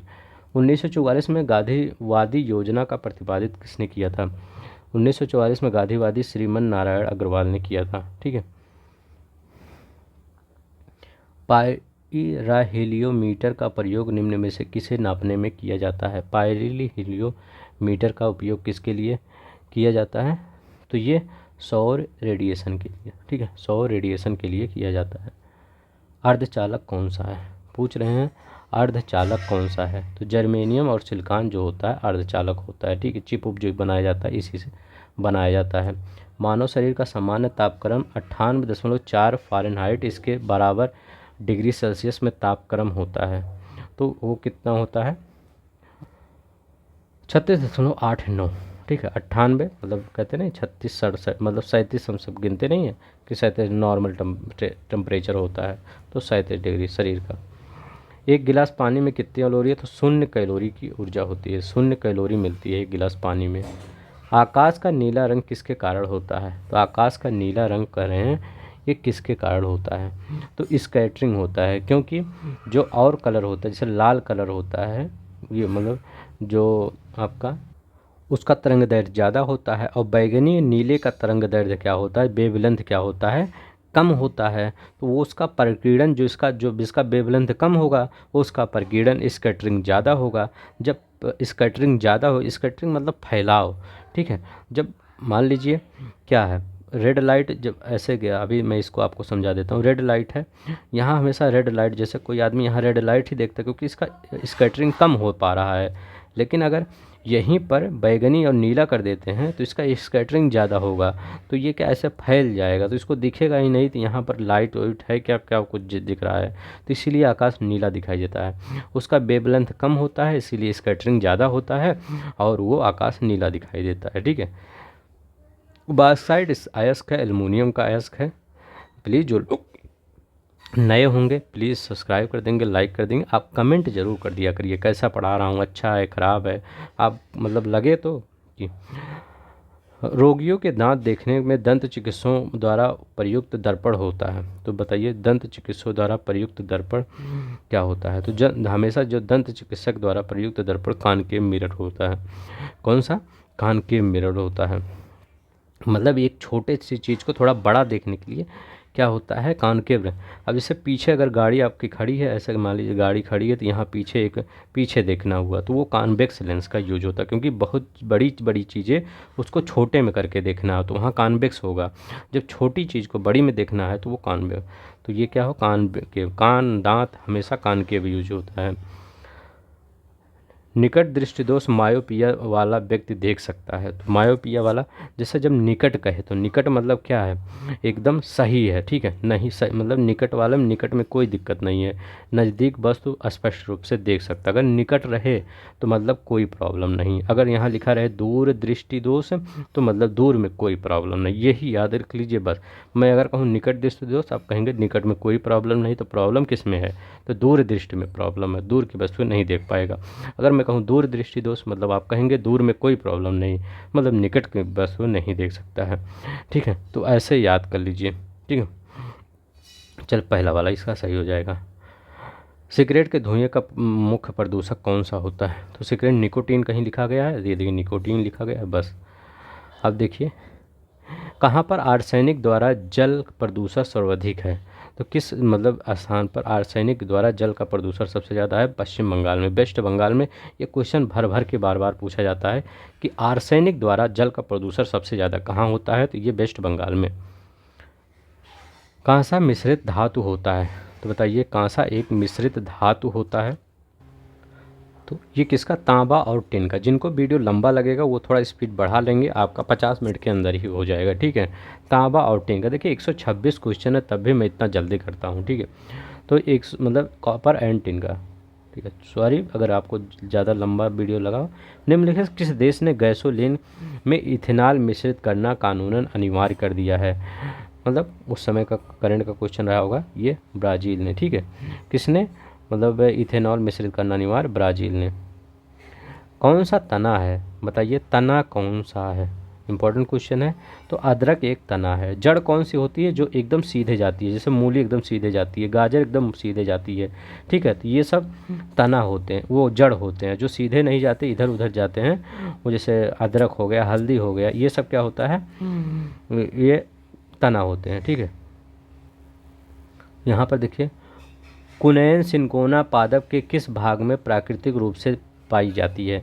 तो कुनैन और सिनकोना पादप के किस भाग में प्राकृतिक रूप से पाई जाती है, ठीक है। तो ये किस भाग में? छाल में। तो कुनैन बार्क से प्राप्त किया जाता है, ठीक है, याद रखें। मलेरिया के लिए यूज किया जाता है। लौंग होता है क्या? सूखे फूल होता है। ड्राई फ्लावर्स होते हैं, ठीक है। तो ये सूखे फूल होते हैं। पादप हार्मोन है, तो पादप हार्मोन कौन सा है? पादप जो हार्मोन होता है वो कौन सा है? तो पादप हार्मोन आपका कौन सा होता है? साइटोकाइनिन, ठीक है। साइटोकाइनिन आपका पादप हार्मोन। तो ये पादप हार्मोन नहीं होता। थायरॉक्सिन, इंसुलिन, एस्ट्रोजन, ठीक है, ये ह्यूमन बॉडी में होता है। तो ये साइटोकाइनिन ये पादप हार्मोन होता है। ऑक्सिन, जेब्रेलिन, ये सब पादप हार्मोन होते हैं, ठीक है। नेक्स्ट देखते हैं। पेड़ पौधों में जाइलम मुख्यतः जिम्मेदार है। तो पेड़ पौधों में जाइलम मतलब जा से जल, तो जल कहीं लिखा गया है, हाँ, जल के वाहन के लिए। जा से जल, अगर फ्लोएम आ जाए तो फा से फूड, तो मतलब फूड का ट्रांसपोर्शन अगर करना हो तो ये जो है ट्रांसपोर्शन ऑफ फूड, तो यहाँ फ्लोएम आ जाएगा। अब यहाँ देखो ट्रांसपोर्टेशन ऑफ वाटर, यहाँ जाइलम आ जाएगा। जा से जल, जा से जाइलम, बस ऐसे याद कर लीजिए। सिंपल क्वेश्चन आए थे इसमें। निम्न प्रजातियों में कौन सी दांत वाले व्हेलों में विशालतम है? ठीक है, आप सब कमेंट जरूर किया करिए कैसे पढ़ा रहे हैं, कैसे नहीं पढ़ा रहे हैं, ताकि हमको पता चले क्या क्या हमको सुधार करना है। ठीक है, तो ये कौन है? स्पर्म जो व्हेल होती है सबसे बड़ी होती है, 16 मीटर ये लंबी होती है, मतलब 52 फीट होती है ये। ठीक है, याद रखेंगे। अब देखिए, जब डॉक्टर किसी को कहता है कि आप टेट्रोप्लेजिया हो गया है तो इसका मतलब क्या होता है? टेट्रोप्लेजिया किस रोग से होता है? तो दोनों हाथों दोनों पैरों, ठीक है, इसका आशय होता है उससे पक्षघात हो गया है। पक्षघात क्या होता है? सफरिंग मतलब पैरालिसिस। ठीक है, याद रखिए। देखिए पैरालिसिस, पक्षघात मतलब पैरालिसिस होता है। तो टेट्रोप्लेजिया पैरालिसिस क्या होता है? दोनों हाथों और दोनों पैरों में। ठीक है, याद रखेंगे। शरीर के अंदर लोहे की कमी से उत्पन्न होने वाला रोग कौन सा है? जो शरीर के अंदर कमी होती है वो लोहे की कमी से एनीमिया रोग होता है। ठीक है, एनीमिया रक्तहीनता जिसको बोलते हैं एनीमिया। मानव गुर्दों की पथरी की वजह होती है कैल्शियम ऑक्जेलेट। कैल्शियम ऑक्जेलेट, बहुत ही सिंपल क्वेश्चन आए थे। ठीक है, कैल्शियम ऑक्जेलेट। यदि कोई मानवीय रोग विश्व के बृहत्तम क्षेत्र में फैलता है तो उसको क्या कहते हैं? तो कोई जो मानवीय रोग है उसको मतलब विश्व के बृहत्तम जब क्षेत्र में फैलेगा, तो जैसे अभी कौन सा रोग फैला था? कोरोना फैला था, तो उसको पेंडेमिक बोलते हैं। क्या बोलते हैं? पेंडेमिक। ठीक है, याद रखेंगे। बृहत्तम कैसे याद रखेंगे? PAN, पैन मतलब पूरे बहुत ज़्यादा लंबे एरिया में। ठीक है, पेंडेमिक। और देखिए यहाँ पर जल जनित रोग कौन सा होता है? तो जल जनित रोग हैजा होता है। कॉलरा जो होता है वो जल जनित रोग होता है। ठीक है, किसके द्वारा होता है? ये जीवाणु के कारण होता है। ठीक है, किसके कारण होता है? जीवाणु। इसमें क्या होता है? हैजा में उल्टी दस्त दोनों ही आने लगते हैं, प्यास बहुत बढ़ जाती है। किसी व्यक्ति का रक्तचाप 140 से mmHg है, तो इसे उल्लेख के HG में क्या तापतर है? प्यास तो हमको भी लगी है, लेकिन मैं सोच रहा हूँ कितना क्वेश्चन है? 100 क्वेश्चन, 26 क्वेश्चन है, ये भी करवा देते हैं, फिर पानी पीते हैं। ठीक है, अब बताइए 140 HmG, ठीक है। mmgHg, तो इसका Hg का क्या प्रयोग मतलब होता है? तो Hg क्या होता है? तो Hg मरकरी होता है, ठीक है। Hg मतलब क्या होता है? मरकरी। मानव शरीर का तापक्रम क्या होता है? क्या जाड़ों में बढ़ जाता, क्या गर्मियों में घट जाता? नहीं, चाहे गर्मी हो, मानव शरीर के अंदर का जो तापमान होता है वो सेम टू बना रहता है, उसमें कोई घटोतरी बढ़ोतरी नहीं होती। जेनेटिक इंजीनियरिंग में किसका प्रयोग होता है? जेनेटिक इंजीनियरिंग में किसका प्रयोग होता है ये बताइए। तो प्लास्मिड का प्रयोग होता है। जेनेटिक में किसका प्रयोग होता है? प्लास्मिड का प्रयोग होता है। ये क्या होता है? जो बैक्टीरिया होता है वो केंद्रक के बाहर पाया जाता है और वो गोलाकार डीएनए अणु होता है, ठीक है। तो इसी यही होता है किसमें? प्लास्मिड, मतलब ये प्लास्मिड के रूप में प्रयोग होता है। पारिस्थितिक तंत्र के विषय में सही कौन सा नहीं है बताइए। पारिस्थितिक के विषय में कौन? यह एक बंद तंत्र होता है? नहीं, बंद तंत्र नहीं। यह जैविक और अजैविक घटकों का समूह होता है। मतलब अजैविक, अजैविक मतलब क्या होता है? एबायोटिक, एबायोटिक मतलब क्या है? सूर्य हो गया, हवा हो गया, सूर्य की रोशनी, हवा, मतलब और ये जल, ये एबायोटिक होता है। बायोटिक मतलब जो पेड़ पौधे, मनुष्य, ये सब बायोटिक होते हैं। स्वयं की उत्पादकता होती है, पेड़ पौधे अपना उत्पादकता स्वयं नहीं करते हैं। यह प्राकृतिक संसाधन तंत्र होता है, ये भी तो बंद नहीं, ये गलत है। कौन जल लवणता प्रवणता को दर्शाता है? तो हेलोक्लाइन जो होता है वो जल मतलब किसमें, उसमें लवणता है, ठीक है। तो हेलोक्लाइन। अब देखिए, एक यहाँ पर घनत्व अगर पूछा जाए कि घनत्व प्रवणता को, तो पाइलोक्लाइन कहीं है, ये है, ये याद कर लीजिए। पाइलो ये घनत्व प्रवणता को दर्शाता है, कितना इसका घनत्व है जल का। किसमें जलवायु परिवर्तन का क्रायोजेनिक संकेत प्राप्त किया जाता है? जलवायु परिवर्तन का क्रायोजेनिक सिद्धांत किसके लिए प्रयोग किया जाता है? तो आइस कोर, याद रखिए ये क्वेश्चन अभी हाल ही में पूछा गया था। किससे जलवायु परिवर्तन का क्रायोजेनिक संकेतक प्राप्त किया जाता है? आइस कोर से, ठीक है, आइस कोर से। निम्न में से किससे जलवायु परिवर्तन का क्रायोजेनिक संकेत प्राप्त किया जाता है? अच्छा, वही क्वेश्चन बार बार दो बार आया है। आइस कोर से। जैविक विधि हॉट स्पॉट के रूप में पहचाना जाता है, तो मतलब ये बायोडाइवर्सिटी के रूप में कौन सा पहचाना जाता है? तो पश्चिमी घाट, जो वेस्टर्न घाट है, वो बायोडाइवर्सिटी हॉट स्पॉट के लिए, ये वाला एरिया का, इस वाले एरिया को हॉट स्पॉट के लिए पहचाना जाता है। निम्नलिखित में से कौन एक पारिस्थितिकी तंत्र की जैव विविधता को की बढ़ोतरी के लिए उत्तरदायी नहीं है? तो कौन सा उत्तरदायी नहीं है? Less number of trophic level, ये कम उत्तरदायी नहीं। पोषण स्तरों की कम संख्या, ये नहीं है। पारिस्थितिक तंत्र की आयु भी है, ये मध्य व्यवधान भी है। इंटरमीडिएट डिस्टर्बेंस भी है। पारिस्थितिक तंत्र की उत्पादकता, ये भी है। तो डी वाला उसमें सही हो जाएगा। निम्न में से कौन प्रवाल विरंजक में सर्वाधिक महत्वपूर्ण कारक है?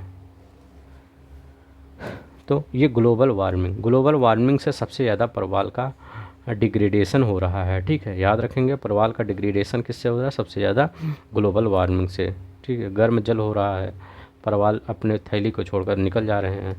कौन धारणीय विकास और जलवायु परिवर्तन का नवीन अध्याय कब जोड़ा गया पहली बार? तो ये मतलब धारणीय विकास पहली बार कब जोड़ा गया? आर्थिक इकोनॉमिक सर्वे में, ठीक है। तो इकोनॉमिक सर्वे में भी ये सस्टेनेबल डेवलपमेंट जोड़ दिया गया। ये कब जोड़ा गया? 2011-12 में, ठीक है। हाँ, अगर आपको थोड़ा सा अगर तेज़ लगा होगा तो प्लीज़ कमेंट कर दीजिएगा, अगली बार से हम थोड़ा सा स्लो लाएंगे, ठीक है। जैव मंडलीय पारिस्थितिक तंत्र में ऊर्जा का प्रवाह एक दिशा में होता है, ठीक है। ये कह रहे हैं कौन सा सही है? तो जैव मंडलीय पारिस्थितिकी तंत्र में ऊर्जा का प्रवाह एक दिशा में होता है, तो एकदम ये आपका सही है। जैव मंडलीय पारिस्थितिकी में ऊर्जा का प्रवाह चक्रीय होता है, गलत है। प्राकृतिक, ठीक है, ये कह रहे हैं पारिस्थितिक तंत्र में बढ़ते पोषण स्तर के सापेक्ष घट जाता है, ये भी गलत है। ये species are progressively higher trophic level appear to less efficient and available energy, तो ये भी आपका गलत है। तो ये आपका पारिस्थितिक तंत्र में बढ़ते हुए, ये क्या कहते हैं, जैव मंडलीय पारिस्थितिक तंत्र में ऊर्जा का प्रवाह एक दिशा में होता है। जैसे जो बकरी जैसे आप घास कौन खाती है? बकरी एनर्जी होती है, बकरी को कौन लोग खाते हैं? तो मतलब ऐसे ऐसे बढ़ता जाता है, ठीक है, एनर्जी, ठीक है। तो एक दिशा में होता है। भारत में गिद्धों की कमी का अत्यधिक प्रमुख कारण क्या है? तो भारत में गिद्धों की कमी का प्रमुख कारण क्या है? ये मतलब ये ऐसा क्वेश्चन है जो जो गिद्धों को क्या किया, ले भी था। ठीक है, क्वेश्चन की गलती नहीं, तो क्वेश्चन तो दिया ही है। तो वो कौन से, डाइक्लोफेनाक। ठीक है, याद रखिएगा ये दवा है डाइक्लोफेनाक। इनकी कमी से जानते हैं, ये अगर गिद्ध जब जैसे लुप्त हो गए, इतनी मतलब गंदगी, मतलब ये साफ करते थे। ठीक है, लेकिन क्या हुआ, जानवर क्या हुए, मतलब जानवर कौन हुआ, मनुष्य ही हुआ, हमारा पूरा इनको ख़त्म ही कर दिया। ठीक है, अपने कर्मों से, कर्म क्या कहेंगे, कुकर्मों से। तो ये डाइक्लोफिनाल का इतना, ये दर्द निवारक गोलियां थी, इसको पशुओं में यूज करते थे। और पशुओं को कौन खाता था, गिद्ध खाते थे। ठीक है, तो ये कौन सा है, जानवरों का दर्द निवारक गोलियां। ठीक, तो ये याद रखेंगे। अब इसके लिए, इसके संरक्षण के लिए एक सेव है। ठीक है, सेव का अर्थ था saving Asian vultures from extension नामक एक कार्यक्रम भी शुरू किया गया था। ठीक है, लेकिन वो सब कार्यक्रम कागजों में ही रह जाता है। अब देखिए, निम्नलिखित में से किसे मेगा डाइवर्स देश के रूप में जाना जाता है?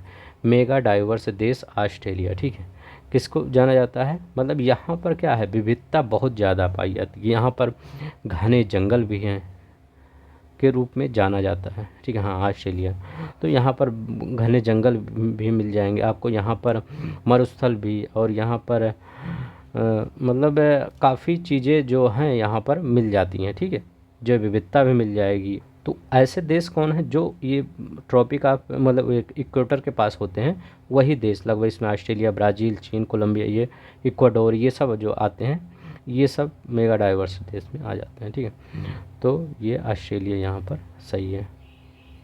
यूरोप की कंट्री नहीं आती है, मतलब न लीजिएगा। ठीक है, प्रथम विश्व जलवायु सम्मेलन कह रहे हैं, कौन सा सही नहीं है, तो ये तो 1979 में प्रथम विश्व जलवायु सम्मेलन, प्रथम पृथ्वी शिखर एजेंडा 21, पृथ्वी 5 1900, पृथ्वी शिखर सम्मेलन 5 97 में, कार्बन व्यापार मॉन्ट्रियल प्रोटोकॉल, तो ये गलत है। मॉन्ट्रियल किससे था, ओजोन से रिलेटेड था।